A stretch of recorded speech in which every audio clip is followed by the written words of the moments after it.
Hello there, my name is Cheryl Sampson, and I am the founder and director of programs here at AUMAEZ Adaptive Learning and Development. During these times of COVID-19, many of our children are at home with their families in self-isolation and doing self-distancing, or in some cases for those families who really need to protect a loved one, they may be even in quarantine.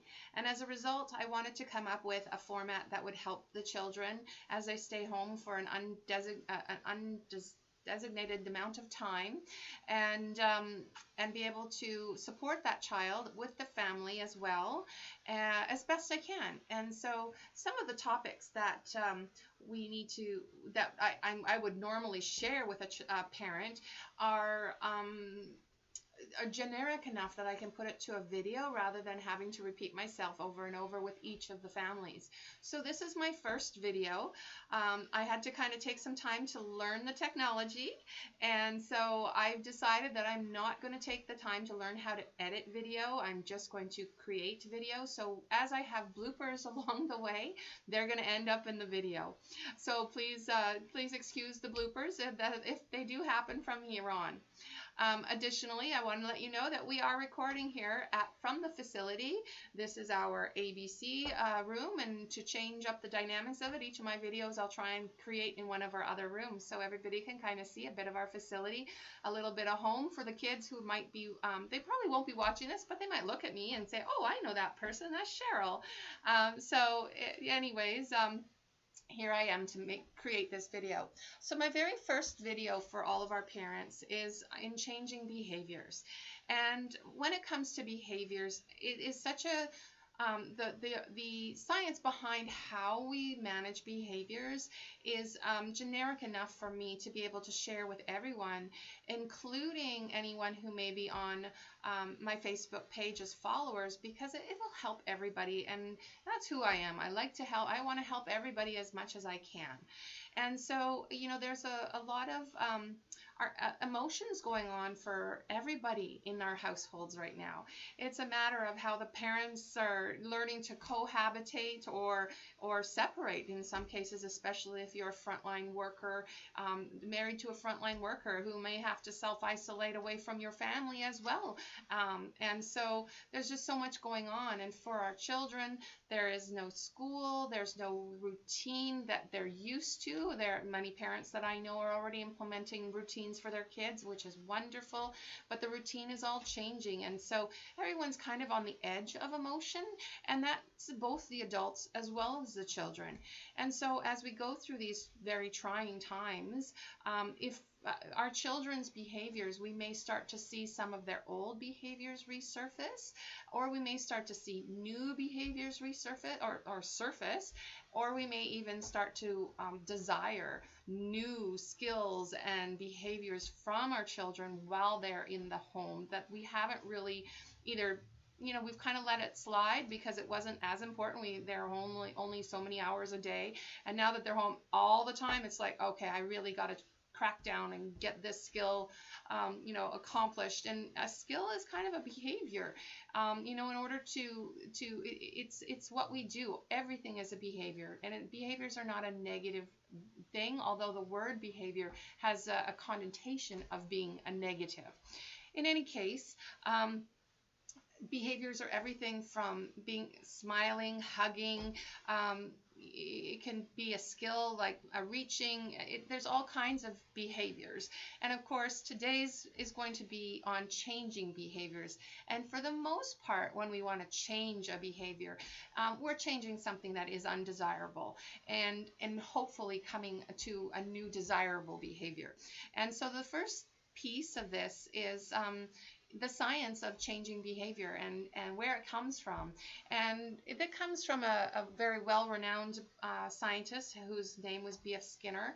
And I'm not going to go into too much more than that other than to acknowledge his name as being the psychologist who came up and did all the clinical studies with animals and then forwarded it through the clinical trials of humans, and ultimately it's been adapted as a pretty standard procedure for behavior in children and adult, in anyone. Behavior is for everybody, but we use it here at AUMAEZ, and it's a very common practice for many of the intervention strategies for children. And so this is the format in a very easy to read or understand way that I present to our staff as they go through the training with me. So I'm now giving it to the parents and hoping that they will be able to kind of remember this a little bit as they go through, because we're constantly reminding ourselves as the director. I'm constantly reminding the therapist to remember the strategies of this process, because if we're missing a piece of it, the behavior is not going to change. And so I will start by talking first of all by the top portion of this chart. At the top, you can see in the lighter green color that we are dealing with reinforcement. And reinforcement increases the behavior that you want to see, the desirable stuff, the stuff that we're like so proud of our children when they do it. And for the most part, as parents, I am a parent of a child with who is diagnosed with autism, and as parents, we're really quite good at giving positive reinforcement. Positive reinforcement is given for the most part by parents during an event that occurs. One single event that occurs allows us to give this positive reinforcement to the child. So maybe a child gets up from the table and takes their dishes and puts them in the sink or even into the dishwasher, and nobody asked. As a parent, we give them automatic positive reinforcement. We're like, congratulations, great job, and and we, whatever it might be, we are just so proud of them that it's easy to give positive reinforcement. But one of the strategies that as a parent we don't learn much about is what we call negative reinforcement. Reinforcement is still a positive thing for the child. So think of it, even though it says negative, negative means to take something away. Positive, if you think of math, positive is adding, negative is subtracting. So when we are giving positive reinforcement, we are giving the child something that they want and appreciate, and it increases the possibility that the child will continually increase the frequency of that behavior. So positive reinforcement for the most part is giving what it might be some edibles, it might be a candy, a trip to the store, it could be allowance, it could be hugs, it could be bubbles, it could be playtime, iPad time, anything we're giving to the child as a reward for, or what we call here in the scientific approach to this is called consequence. The consequence is positive. They did something and they got something out of it and they loved it. The negative reinforcement is something that we don't often think about, but what it is removing something this child does not want because they did what we wanted them to do. And so a lot of times when I first started in this field, I'm like, what could I come up with? What's negative reinforcement? I get the concept, but what is, I could Google the concept. I could find ideas through Google. I was having a hard time equating it to my own child and how I could give him negative reinforcement instead of positive reinforcement, and just to dabble in the area and try and figure it out. So I'll give you guys a couple examples of what I learned as negative reinforcers and how they work, and what it might mean to you as you work forward with your child to think of everything you can do that's in a positive way. Or in a reinforcing way rather than just positive. It can be positive or negative. So my son, when he was in preschool and kindergarten, he was not good at circle time. Circle time for him looked like laying down in the middle of the children, rolling back and forth and banging into and knocking over the other kids. And so our occupational therapist knew that my son had weak core muscles, and so she thought maybe what he might need is something to help him stabilize that core so he has the endurance to actually stay in circle time. So she recommended in kindergarten that our kindergarten staff bring forward a wedge pillow.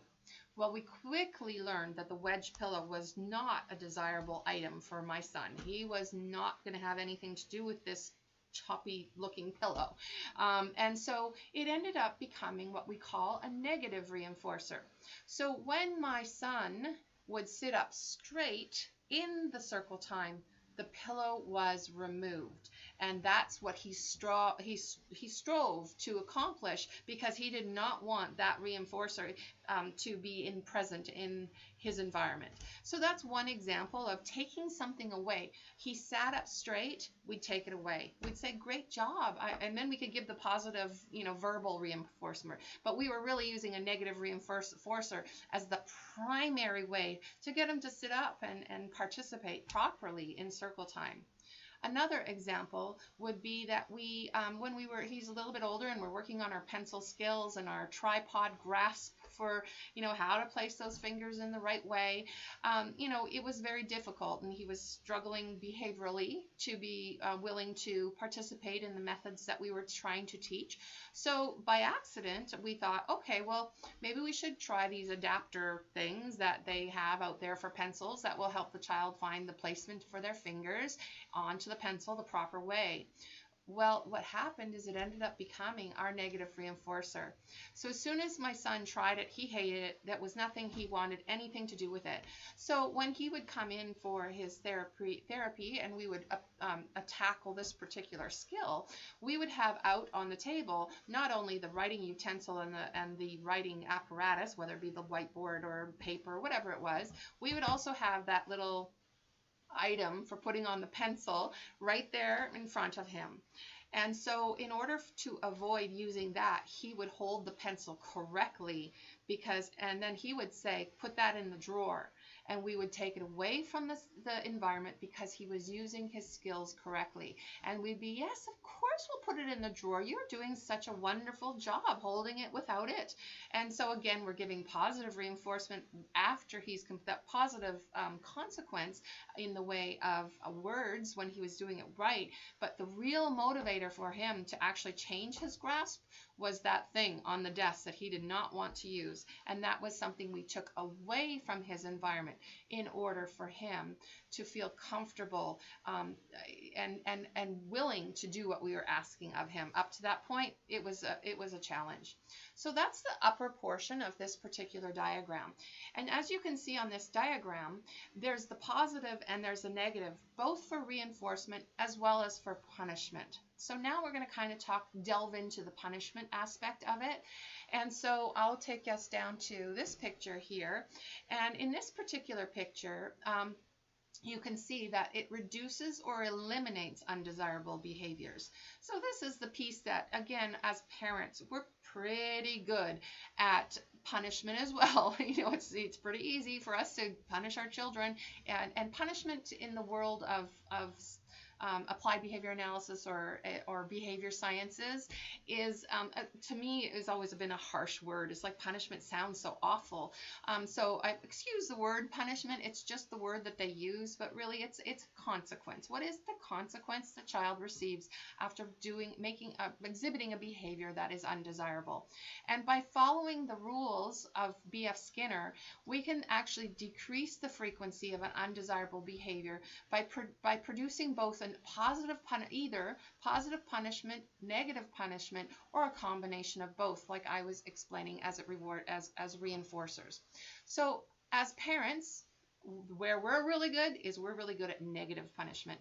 Negative punishment is taking away something. So we have maybe a child who constantly throwing a toy on the ground and startling us, and he loves the sound of it, and it's just driving us bonkers. So what do? We take away the toy because it's just, we can't change the behavior. The behavior's not changing. He keeps throwing it. So we just take away the toy. Or maybe we take away the iPad because the iPad seems to be the trigger that's creating an emotional outburst by this child. And so the best thing I can do is just take the iPad away, because then he doesn't seem to be as consistently having these outbursts. He might have a big outburst when we take it away, but then when he's not in the presence of the iPad, he seems to be doing well. And apologize for using the pronoun he, when in fact it could be she too. But I am a mom of a son, so it keeps coming out naturally for me as a he. And all of our kiddos so far are boys. So again, I apologize for those parents who have a she. It is just as important. And so what we don't learn as parents is what we call positive punishment, giving the child something in order to decrease the undesirable behavior. And so for this particular area, again, I had to figure out what is positive punishment and how do I do that. So, you know, one of the things that we do here at AUMAEZ is we do not give negative punishment at all. That is strictly prohibited in our environment. And so negative punishment is left up to parents to do at home. If they want to take things away from their children as a result of a behavior, by all means, that is for them to do. But for us, we have to become positive punishers here in order to be ethical with the way that we're treating a child. And so positive reinforcement or positive punishment for us becomes something that we really have to think through. What can we give a child that will reduce the frequency of their undesirable behavior? And so a lot of times it's a brainstorm. It's really and trial and error, but we usually figure it out. And sometimes it takes more than once, and sometimes it's just a bang on, we got it. So I'll give you an example of giving the child something that they don't want, that is the consequence of the behavior that was undesirable. And so I'll give one that we all do without really realizing, and that's timeout. And so we're actually not taking anything away from a child by giving them timeout. We actually, the schools are really, that's kind of their go-to. Timeout doesn't necessarily have to be sitting in a corner. It could be going off to a resource room or whatever, but they kind of remove the child from the space and let them calm down and recollect themselves and so on and so forth. And there's a lot of reasons why that strategy in the school system doesn't, I'd say as a percentage of working out, is not always, that's probably not an 80-20 rule where 80% of the time it's working and 20% of the time it's not. I'd say it's a lot less percentage of success by removing a child from an environment to correct a behavior. We got to get a little closer to the behavior to be able to provide a positive reinforcement or positive punishment. So I'll give you two examples that we've recently had here that actually were very successful right from the get-go, although one of these examples will show you how we had to switch strategies because the first attempt didn't quite work. So we have a child here that he came to us with a language that wasn't necessarily appropriate for his age. And so with this language, we needed, it was a request to the parents, and it was a need for us to be able to help this child use appropriate words when frustrated or playing. Even playing, it was coming out a lot. So at the very beginning, we're like, okay, what can we do as a means of positive punishment, a consequence to the child for when they use these inappropriate words? And so later on in this video, you'll find out about functions of behavior, but we realized, as we did analyzed the behaviors, it appeared to be mostly for attention. And when you're dealing with a behavior and you know what its function is, you're usually not trying to give what the function is. So if the child is trying to gain attention by swearing or using inappropriate words, you probably don't want to give attention to it in order to decrease the actual the behavior. But in this case, we chose to actually give attention, but the wrong kind of attention in quantities that the child didn't want.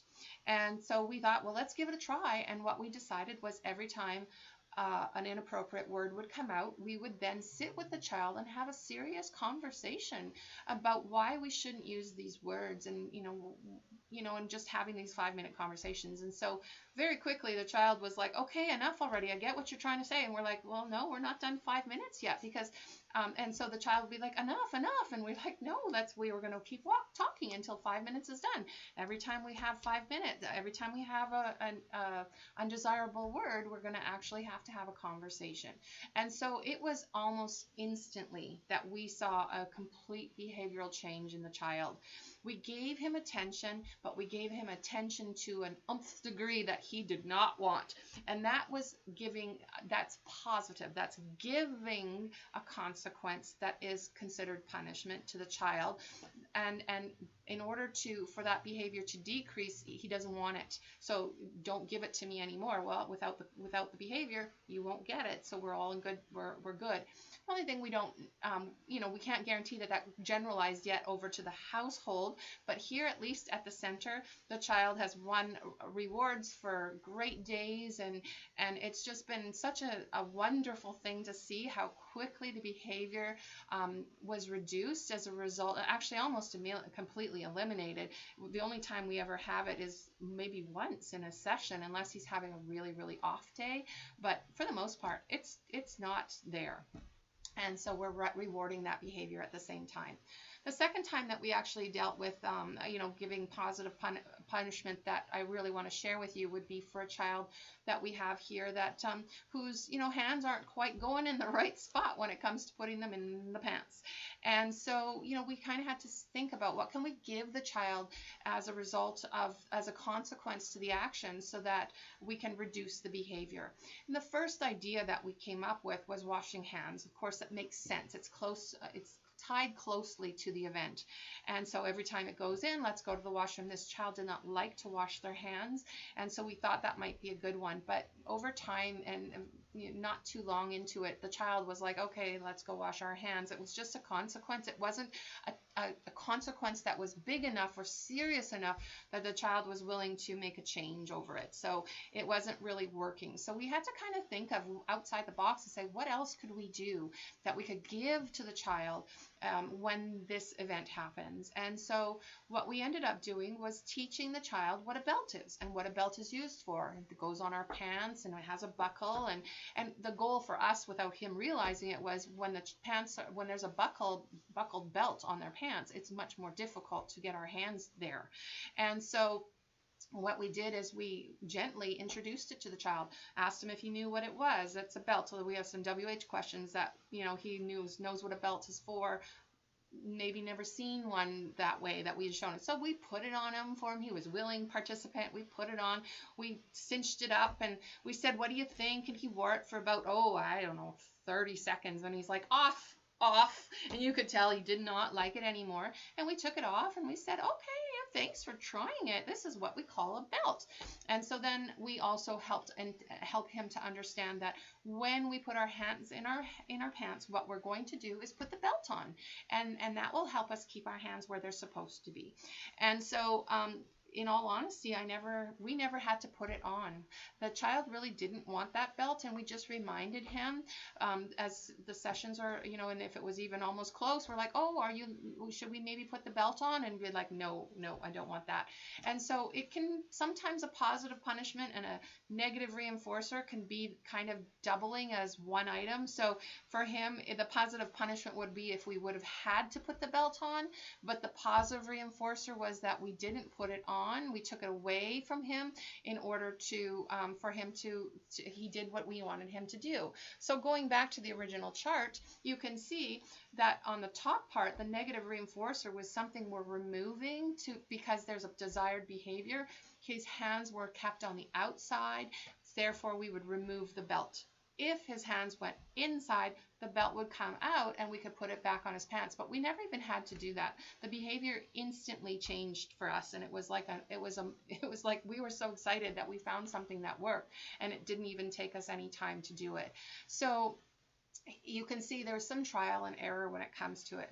The most important piece of all of this that I'm getting into right now is to explain to everyone that when we want to change a behavior, it means we really want to decrease an existing behavior and we want to increase the frequency of a desirable behavior. And so that means we have to use both sides of the chart at all times. And so once in a while we catch ourselves here, even at the AUMAEZ, the space here, and we find ourselves accidentally not doing both sides, and we're like, this behavior isn't changing, and then we start to sit down, we bring out the chart, which ones are we doing, how are we doing, what's the function, and we realize that, oops, we're not doing one side of the equation. We're either not reinforcing the good behavior fast enough, or we're accidentally, usually the punishment piece is good, that part is usually good. It's usually the reinforcer for the good behavior that's more difficult, or sometimes forgotten. And so again, it's that 8-to-1 rule. And if your child has a negative behavior that happens every so often in a day, you're going to be taxed to get 8 times out quickly. So we have a little guy here who loves to put everything in his mouth, as an example. And it happens quite frequently. So what we have to do is we carry little cookies around with us, or morsels of food with us at all times. And we're just recently started it because we were realizing that we were trying to give him strategies of what else he could do instead of putting it in his mouth. But what we weren't doing is giving him praise for when he wasn't putting things in his mouth. So I pushed the therapists and technicians and asked them to please do their best to reward the child. There's 24 cookies in this little bag of cookies, and he's here for 2 hours. I think and it's right after school. He's hungry, so I'm pretty sure he's going to appreciate a little morsel of cookie for doing a good job. And so their goal was for 24 cookies throughout the session to try and remind themselves, I have to say thank you for being so good with toys. I love how you're playing so nicely with the toys. Oh, you're doing such a great job. And just finding those examples. And then that way we're not just doing some type of punishment for when it does go into the mouth, or some kind of redirection to the child without a positive behind it. And so that's just an example of why you always have to do both sides. So as you're at home thinking about a behavior that your child is maybe exhibiting that you wish would change, and you're thinking, why isn't it changed? Assess this side and see, what is the equation? Am I doing enough positive reinforcement for this, as well as do I have the right strategy for the punishment? Now, there's one piece to this that I'm going to bring forward now, which is what we call the function of a behavior. And this is a part that's a little bit technical for our families to be able to do, but it's not something I can't not share with you, because you can still make a good guess. There are functional behavior analysts out there who actually do this specific task of doing what we call an FBA, a functional behavior analysis, on what a child's behavior is when that behavior is quite substantial. So, it's very common to do an FBA for a child who may be hitting themselves, or just having a behavior that's constantly going on and on. But it's done here at AUMAEZ, not a full-blown FBA, because we don't do that, but we do part of it, which is what we call the ABCs of behavior. So before I get into the ABCs of behavior, I just want to let everyone know there are only 4 reasons for behavior, and that's good behavior as well as bad behavior. It doesn't matter what the behavior is. We exhibit it for one of these 4 reasons. We are either looking for attention, we like the attention, we want the attention. This isn't meant to be something that is it's an attention getter, and it's great. And attention could be not an attention getter, but getting someone's attention. So that person turns around. Oops, I just got their attention. That's the behavior I wanted. I said, hey Joey, loudly. They turned around. I got their attention. It doesn't mean attention that sometimes we think of as with our children as being this big to-do thing. It's just anything that might grab at someone's attention. The next one is escape from tasks. And so a lot of times our kiddos, especially in school, are really going to be pushing boundaries when it comes to their behavior around escape. And without understanding the reason for the behavior, we may inadvertently reinforce the behavior, which I'll be showing you in a moment. They may want access to a tangible that they're not allowed to have right now, and that behavior is exhibited as a result of us saying no, or later, or maybe it's broken and they want it, but it's broken, and so it's the access. They want something, they can't get it, and so the behaviors escalate. And the last piece is sensory. Sensory is something that happens within the body, and it's not something that we can easily change without the assistance of professionals, and those professionals could be those trained in FBA through their as an applied behavior analysis, a certified behavior analyst, or maybe through the occupational therapy realm where they're educated in sensory integration protocols, things that can help fix what might be going on inside the body. So for the most part, all I can say to parents, if the behavior you're exhibiting at home during this COVID time appears to be sensory related, we can talk about it one-on-one and see if we can come up with some plans. But for the most part, it's not something we'll probably be able to correct easily in the times that we're at right now, without, maybe if you still do have a OT or somebody, we could kind of work with them, but it's going to be the harder one. The other three are pretty easy to manage as behaviors and come up with plans. So what I'm going to do now is show you what ABCs of behavior means and how we kind of deal with it here at AUMAEZ. And this isn't something I'm going to ask the parents to do unless they want to. But we need to understand it, and so that's why I'm here today. The A of ABCs of behavior is the antecedent, and that means what happened right before the behavior occurred. What was the immediate thing that triggered the behavior? And so, what was the child doing? What did we say or do? And all of a sudden, poof, we have behavior. And so the B is the behavior itself. We here at AUMAEZ have pages and pages of ABCs that we have to analyze to figure out the best way to figure out function of behavior. Because we must remember, we're doing this in order to figure out the function, because without function, we don't really have a good strategy on how to implement the different kinds of strategies for reinforcement and punishment. So the B is the behavior. We just define what the behavior looked like. And then C is the consequence. What immediately happened right after the child exhibited this behavior? And so that's kind of what we do. So I'm going to take us to the next slide without me in it, and it's just going to be a slide. It is a little blurry. I apologize. It just came off the web that way, and I just want to leave it without going into too much. So let's go through these two examples. The teacher places James's work folder on his desk in front of him. What did James do? James sweeps his folder and pencil onto the floor. What was the immediate consequence that happened after he did that? The classroom aide puts James in the timeout corner. What did he get out of this? He escaped doing his work. Now, for many children, it wasn't the goal at the very beginning. It's not the goal that, oh, if I sweep my stuff off on the floor, I'm going to be sent over to the corner, and guess what? I don't have to do my work. This is great. But what happens is the pattern starts to exhibit to the child that when I have this behavior, I get out of doing my work. So I'm going to keep having this behavior, and they're going to keep putting me out of my work. And that's what we call inadvertently reinforcing the behavior. His behavior is to avoid or escape a task, and we're allowing him to escape the task. So the behavior is not going to change. So what we have to do is, once we know that it's for escape, we have to be firm with the child and make what we call here at AUMAEZ, make a plan. Let's make a plan. And so once they push it up onto the floor, we will pick it up and we would say, well, it seems like you don't want to do this work. Why don't we do 2 of them, and then you can have some time out. And we would be very proud of you for doing 2 of them. And usually we can make a plan with a child as long as they know they're going to get out of the rest of it or whatever. And then what we can do is, every time we're working with a child, let's do 2.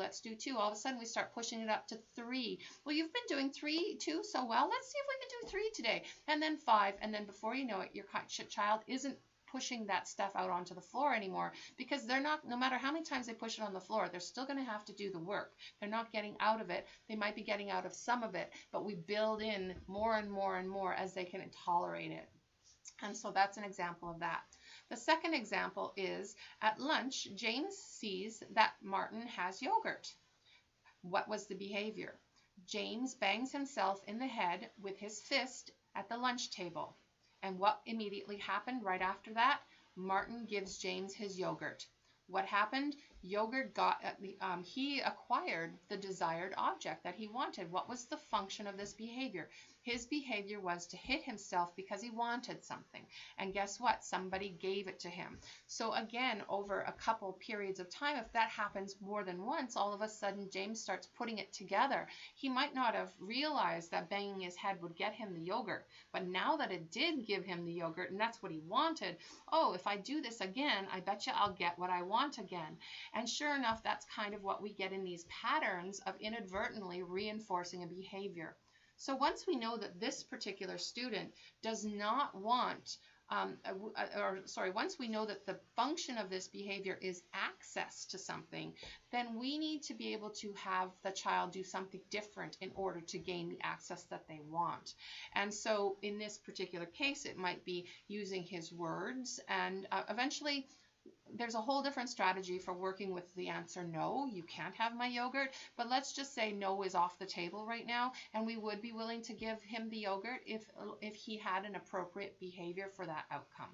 And so that's where we push words or whatever it might be and start to replace the behavior. We start to negative reinforce the banging of himself for the purpose of access, and we start positively reinforcing him for the proper way of gaining access to the yogurt. And so that's what the ABCs of behavior is, and how we're constantly looking at how we can help our children with behavior.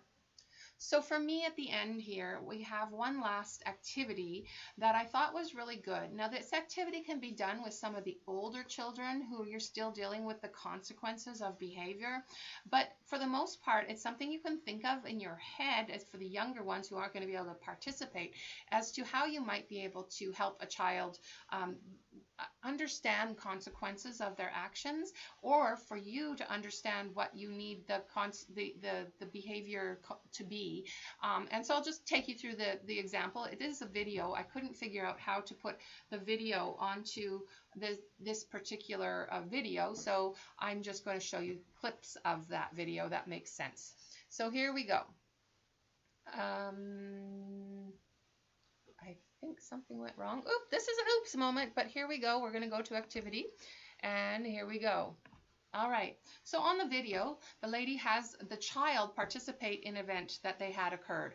And the child needed to write A, what happened, what was the antecedent that caused you to have a behavior? What happened before the behavior what triggered it? Oh, my brother hit me. Okay, so your brother hit you. And so what happened after your brother hit you? What was your behavior? Well, I hit him back. Okay, and what was the outcome after you hit him back? I got grounded. So was that what you wanted? And so, actually forget that question yet. So well, after that happens, then on the video, they actually show her gluing those pieces of paper together and putting them in ringlets so that the child could see that they're connected. In fact, what A and B and C are connected, and you can't really change the outcome unless you change what we do for that outcome. And so it's just a matter of kind of having a visual there. So then she takes us through a second attempt at this, and she has him do it again, saying, okay, A didn't change, your brother still pushed you, that didn't change, but what did you really want to have happen? I doubt you wanted to get grounded. So he would say, well, I wanted him to stop. All right, well, now that we know what you wanted to happen and it wasn't grounding, let's see if we can figure out what you can do instead of pushing him back that will get you the outcome that you want. So that starts, this brings up my last video, or my last picture, which is then saying, I tell my dad. And it's like, okay, well, if you tell your dad that your brother pushed you, your dad will get him to stop pushing you, and that's going to be the way you get it. Otherwise, you're going to end up with the grounded outcome, and that's not what you want. So again, this was kind of something I can see older kids maybe being able to conceptualize, and for the younger ones, it's just not, they're not there in their development for this, but what we are as the adults. So sometimes when we are looking at the behavior and saying, why isn't it changing? What's the outcome we want? What is the trigger for the child? And what can I do in the middle that changes the outcome? And so that's why I love this video. It still made us think a little bit, because behavior is everybody. It's not just one. It's how do we behave towards the triggered event, and how does a child respond to the delivery of our response, whether it be positive or negative. And so that leads me to the end of this video. I appreciate your time. Thank you.